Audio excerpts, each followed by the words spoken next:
ना इधर ना उधर, सीधे मुद्दे पर नजर। और क्या है आज की खबर, आप देखना शुरू कर चुके हैं न्यूज़ 18 पुनीत के साथ। और बात हम करने वाले हैं इजराइल की, बात हम करने वाले हैं गाजा की, क्योंकि गाजा से एक खबर निकलकर सामने आई है और ये अपने आप में बहुत हैरान करने वाली खबर है। दूसरी तरफ एक खबर जो निकलकर सामने आई है वो इजराइल से भी आई है। इजराइल ने अपने रक्षा बजट में इस प्रकार का इजाफा किया है जो इतिहास में पहली दफा होने जा रहा है। एक भारी भरकम बजट इजराइल लेकर आया है। लेकिन इसके अलावा गाजा से क्या खबर निकलकर सामने आ रही है, क्योंकि गाजा में लगातार अटैक किए जा रहे हैं और नॉर्दर्न गाजा में सबसे ज्यादा अटैक हुए हैं। और इजराइल ने तो कह दिया है, वहां आईडीएफ की तरफ से कह दिया गया कि इलाका खाली कर दो। लेकिन क्या वहां से खबर निकलकर आई है, हमास से क्या खबर जुड़ी हुई है, इसी को समझेंगे। मेरे सहयोगी आनंद मौजूद हैं, आनंद के पास चलते हैं। क्या खबर है आनंद? बिल्कुल, देखिए, हमास जो है सब जानता है कि एक आतंकी संगठन है। ऐसा मतलब विश्व स्तर पर इसको मान्यता नहीं दी गई है और आतंकी संगठन एक तरीके से घोषित कर दिया अमेरिका भी कहता है, इजराइल और अमेरिका की तरफ से। तो ये हमास जो है किसका समर्थन करता है? गाजा का। गाजा में कौन है? फिलिस्तीनी। फिलिस्तीनियों का समर्थन कर रहा है। लेकिन यहाँ पर उलट हो गया है। दरअसल हमला तो इजराइल हमास का हो रहा है, अभी भी जारी है। सीज फायर का उल्लंघन करने के बाद दोनों तरफ से हमले जारी हैं। लेकिन अब गाजा की मुश्किलें जो है, हमास की जो मुश्किलें हैं वो बढ़ गई हैं। क्यों बढ़ गई हैं? दरअसल जो फिलिस्तीनी हैं अब जंग से वो तंग आ गए हैं। जंग से तंग आने का मतलब ये है कि हमास के खिलाफ उन्होंने मोर्चा खोल दिया है। इतिहास में ऐसी पहली बार हुआ है। नहीं, फिर से मैं समझना चाहूंगा, किसने हमास के खिलाफ फिलिस्तीनियों ने मोर्चा खोल दिया? बिल्कुल बिल्कुल, आप सही सुन रहे हैं। दरअसल ये इतिहास में पहली बार हो रहा है कि हमास के खिलाफ फिलिस्तीनी उतर गए हैं सड़कों पर। और ये जो संख्या है, हजारों की संख्या में ये लोग सड़कों पर उतरे हैं और हमास को बोल रहे हैं कि आप हमारी धरती छोड़ करके चले जाइए। और सत्ता छोड़ने की उन्होंने मांग की है। किसने? प्रदर्शनकारियों ने। क्यों किया है? दरअसल ये जो लड़ाई चल रही है, आप सब जानते हैं कि इजराइल की जो हमास से लड़ाई शुरू हुई है, सबसे पहले जो हुआ था लड़ाई गाजा में हमास और इजराइल का ही हुआ था। लगभग 1.5 साल से लड़ाई ये चल रहा है। और फिलिस्तीन जो है वो ऐसा देश नहीं है कि वो झगड़ के भी अर्थव्यवस्था से मजबूत रहे। और मतलब कि एक होता है ना कि जो देश की मजबूती होती है वो मजबूती नहीं रह गई है। लगभग 72% गाजा बर्बाद हो चुका है। 72% कहने का मतलब ये कि जितने भी बिल्डिंगे थे वो सब मलबे में तब्दील हो गए हैं। कितने अभी उसके नीचे लाशें दबी हुई हैं लोगों की, पता ही नहीं है। लोग अभी अपनों को खोजने के लिए मलबे को हटा रहे हैं। मतलब खोजने के मतलब ये एक रिपोर्ट ये बता रही थी कि कम से कम 5-6 साल लग जाएंगे केवल मलबा हटाने में, बल्कि इससे ज्यादा वक्त भी लग सकता है केवल मलबा हटाने में। उसके बाद बसाने में तो और अलग हो जाएगा। बिल्कुल, ये आप जो बता रहे हैं ना, ये अरब देश ने जो गाजा का प्लान लेके आया था उसमें ये बात उन्होंने बोला था कि मलबे को हटाने के लिए पहले तो लाखों अरबों रुपए चाहिए मलबे को हटाने के लिए, और उसमें से 100 को निकालने के लिए, और इसमें समय भी लगेगा जो आपने समय बताया है। ये तो बात इधर की हो गई। लेकिन बात हम करते हैं प्रदर्शन पर। प्रदर्शन क्यों हो रहा है? प्रदर्शन इसलिए हो रहा है कि वहाँ के लोग जो है वो तंग आ गए हैं।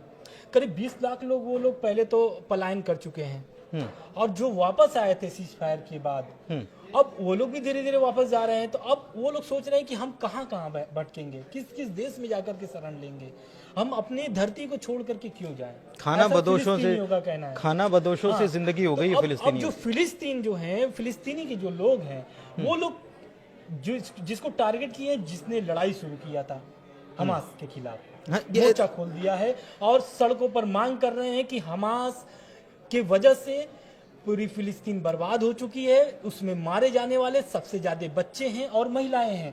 और इसमें उन्होंने जो प्रदर्शनकारी हैं वो बच्चों पर ज्यादा करके एक तरीके से उसको बोल सकते हैं कि समर्थन किया है या फिर उस पर ज्यादा फोकस किया है। क्यों? क्योंकि उनको पता है कि जो बच्चे हैं वही आने वाले भविष्य होंगे। लेकिन जब हम उनको इसी हमले में या इसी जंग में मार देंगे या फिर उनको खत्म कर देंगे तो वो जंग और वो भविष्य फिलिस्तीनी का क्या होगा? कुल मिलाकर के ये जो प्रदर्शन हो रहा है कुल इसके लिए ही हो रहा है। बिल्कुल प्रदर्शन हो रहा है, इसलिए हो रहा है। और हमास के खिलाफ खड़े हो गए हैं फिलिस्तीन के लोग। अपने आप में बहुत हैरान कर देने वाली खबर है।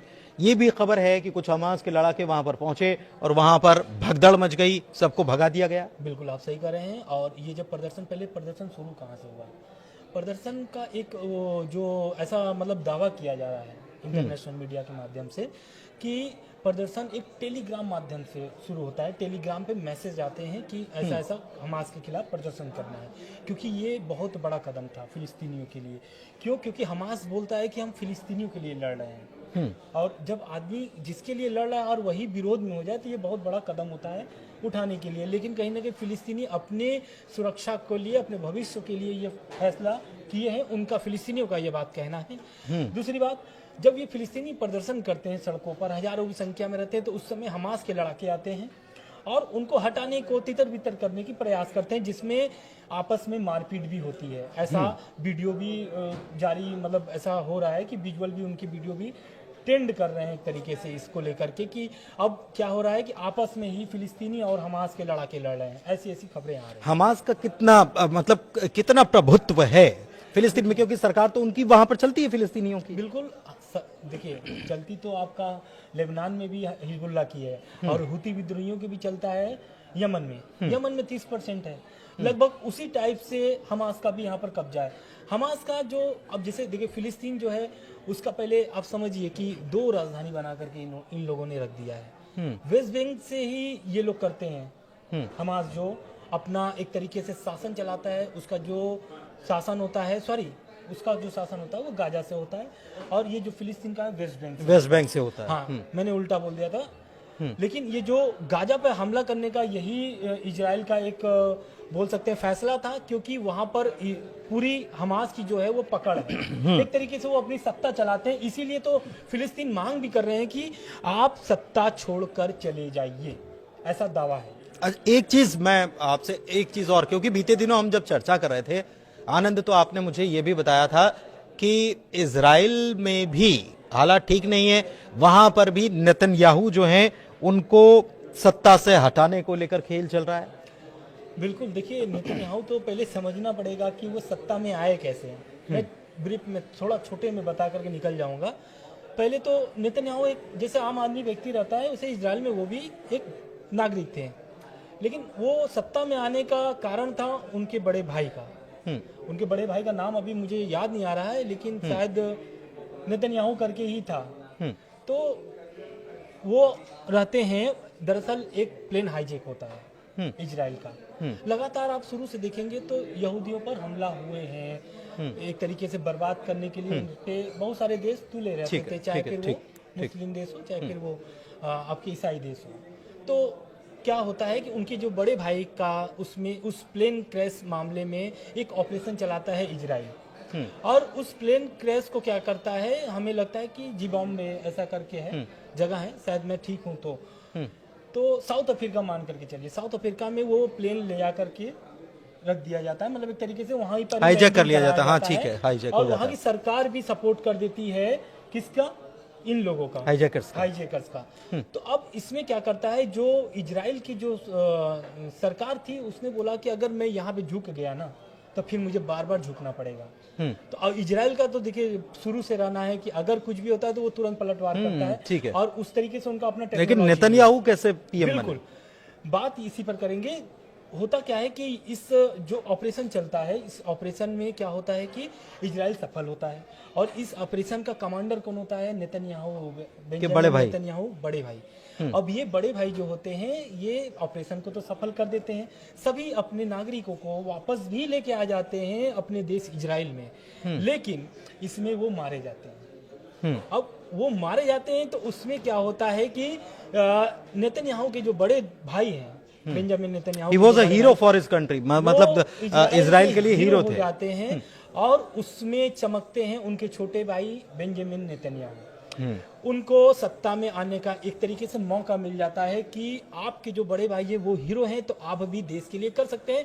और 2009 में उनकी पहली सत्ता आई थी, मतलब 2009 में वो पहली बार देश के प्रधानमंत्री बने थे नेतन्याहू। और प्रधानमंत्री बनने के बाद से और अब तक भर में आप देखे होंगे तो बीच में एक आध दो बार वो थोड़े दिन के लिए, थोड़े दिन के लिए, लेकिन अब तक वो बने हुए हैं और इजराइल के लिए लड़ रहे हैं। आज भी मतलब देखिए हर जगह तो विरोध होते हैं सरकारों की, लेकिन वहां पर भी अभी विरोध हो रहा है। लेकिन नेतन्याहू का जो पकड़ है ना वो बहुत मजबूती है। नहीं, लेकिन वहां पर एक मिनिस्टर को हटा दिया, खबर ये है, और उसके बाद ये सब वो था सुरक्षा सेवा प्रमुख, अच्छा। हाँ, सुरक्षा सेवा प्रमुख थे और उनको हटा दिया गया। क्यों? क्योंकि वो इजराइल हमास जो युद्ध चल रहा है हिजबुल्लाह लेकिन ये तो बदलते रहते हैं, इसके पहले भी तो बदला है। रक्षा मंत्री को वहां के योव ग्लांट्स की जगह उनको इजराइल कार्ड्स को लेकर आ गए हैं वो। बिल्कुल आपका कहना सही है, लेकिन वो जो सेवा प्रमुख थे ना, वो कहीं ना कहीं हम मतलब ऐसी खबरें भी आ रही हैं कि कहीं ना कहीं वो नेतन्याहू को टक्कर देने का मामला कर रहे थे। तो और दूसरा वो हाँ। सुरक्षा व्यवस्था का भी शायद खुफिया जानकारी जो है कि उनसे कुछ ऐसा लीक होने का भी दावा था, इस कारण से उन पर ऐसा एक्शन लिया मतलब कुल मिलाकर देखिए, इजराइल में भी ठीक नहीं चल रहा है। ये इस बात को ऐसे समझिए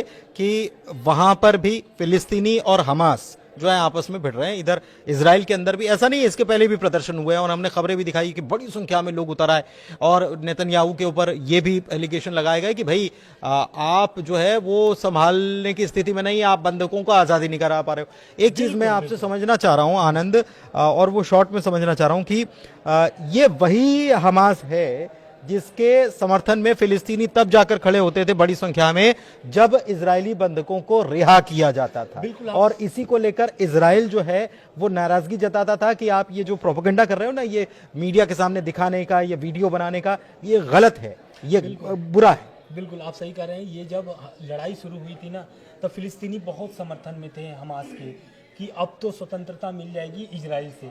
अब क्या है कि इजराइल पर नकेल कसा जाएगा, लेकिन क्या होता है कि इजराइल भी उसी तरह पलटवार करता है जैसे कि हमास।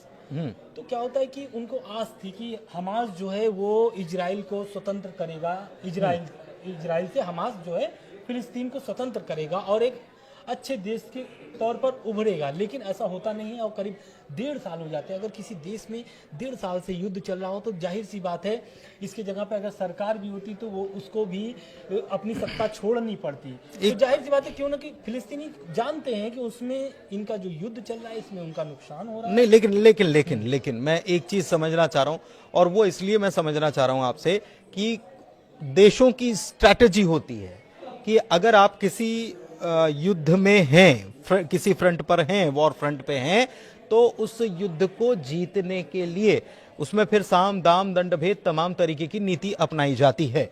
और इसमें यह भी होता है कि उसी जिस मुद्दे को लेकर आप लड़ रहे हैं, उस मुद्दे को गृह युद्ध में अगर आपने उस क्षेत्र में तब्दील करा दिया, कहने का मतलब यह है कि वहां पर इस प्रकार की चीजें प्लांट की जाती हैं कि आपस में ही लोग उस मुद्दे को लेकर एक दूसरे के विरोधी हो जाएं तो स्थिति गंभीर हो सकती है।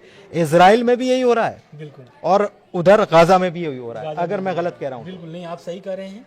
लेकिन देखिए, ये जो इतिहास में जो पहली बार प्रदर्शन हो रहा है हमास के खिलाफ, ये बहुत शुभ संकेत देता है इजराइल को, क्योंकि उसको फिर लड़ना जरूरत ही नहीं पड़ेगा, यही उनके तो ही लोग उनको खत्म कर देंगे। और इजराइल इस विषय में बहुत चुप बैठा हुआ है। हमला जारी है हमास पर, उसमें फिलिस्तीनी भी मारे जा रहे हैं, ऐसा नहीं है, फिलिस्तीनी भी मारे जा रहे हैं। करीब 1 हफ्ते होने वाले हैं। अगर हमले रुक जाएंगे तो शायद वहां पर ये प्रेशर भी बनना बंद हो जाए। इजराइल ये समझ रहा होगा, क्योंकि अगर हमले रोक दिए वहां पर, अगर हमले रुक जाएंगे तो एक दूसरी परिस्थितियां बन जाएंगी। अभी तो ये हो रहा है कि हमास के लड़ाके मर रहे हैं, आम लोग मर रहे हैं, आम लोगों का दर्द झलक रहा है, और छलक रहा है तो छलकने से विरोध भी पैदा हो रहा है। आप सही कर रहे हैं। ये जो प्रदर्शन है ना, हमें लगता है कि पिछली बार जो हमला हुआ है ये बीते 1-2 दिनों पे, ये जो इजराइल का जो गाजा में जो सबसे बड़ा हॉस्पिटल था उस पे इजराइल का मिसाइल गिर गया, और उसमें क्या होता है कि बहुत ज्यादा लोग मर जाते हैं। मैंने इस पर हम लोगों ने वीडियो भी शायद बनाया, बिल्कुल, हाँ, बिल्कुल चर्चा की थी, हम लोग चर्चा भी किए थे। तो इसमें क्या होता है कि जो इलाज करा रहे थे फिलिस्तीनी, जो खुद पीड़ित हैं, उन पर अगर मिसाइल गिर जाए और वो तड़प करके मरते हैं तो कहीं ना कहीं वो अपने लोग उनके सबसे बड़ी बात आपने जो कहा कि जो हमारे कल का भविष्य है, अगर वो अभी ही खत्म हो जा रहा है तो फिर उस मुल्क का हम क्या करेंगे जो फिलहाल तो मलबे में तब्दील हो चुका है। और यही स्थिति नजर आ रही है। बड़ी बात यह है कि फिलिस्तीनी मारे जा रहे हैं, अभी तक हजारों फिलिस्तीनी मारे जा चुके हैं। करीब 60,000 के आसपास आंकड़ा फिलिस्तीन की सरकार देती है। वो कहती है कि नीचे जो मलबे में दबे हैं वो जिंदा तो ना होंगे, क्योंकि इतना अरसा हो गया, तो वो भी मारे जा चुके हैं। और इसके लिए जिम्मेदार कौन है? क्योंकि हमला तो पहले इजराइल के ऊपर जो हमला हुआ था वो हमास की तरफ से अटैक किया गया था। तो अब वो ये मान रहे हैं कि हमारे बच्चों की मौत के लिए सामने वाला जो अटैक कर रहा है वो तो जिम्मेदार है ही, लेकिन जिसने उसको उकसावे का काम किया है वो भी तो जिम्मेदार है। तो एक नई चीज, तब्दीली जो है मिडिल ईस्ट में आई है, ईरान की भी नजर बनी हुई होगी जाहिर तौर पर। तो क्या प्रतिक्रिया वहां से निकलकर सामने आती है, क्योंकि ईरान फिलिस्तीन का समर्थन करता है लेकिन हमास का नहीं करता है। हमास का अगर करता भी है तो कहता नहीं है, हिजबुल्लाह का करता भी है तो कहता नहीं है, या हूथियों का करता है तो कहता नहीं है। लेकिन अभी तो बात फिलिस्तीनियों की हो रही है और फिलिस्तीन के कल की हो रही है, जिसको बचाने की बात तो हर कोई कहता है, चाहे वो हमास हो या फिर हिजबुल्लाह हो, ईरान हो, और फिलिस्तीनी तो यही चाहते हैं। फिलहाल इस चर्चा में इतना ही। वीडियो कैसा लगा जरूर बताइए कमेंट के जरिए। हमारे चैनल को लाइक कीजिए, सब्सक्राइब कीजिए, शेयर कीजिए इस वीडियो को अपने सहयोगियों के साथ, दोस्तों के साथ। चर्चा में इतना ही। धन्यवाद। धन्यवाद।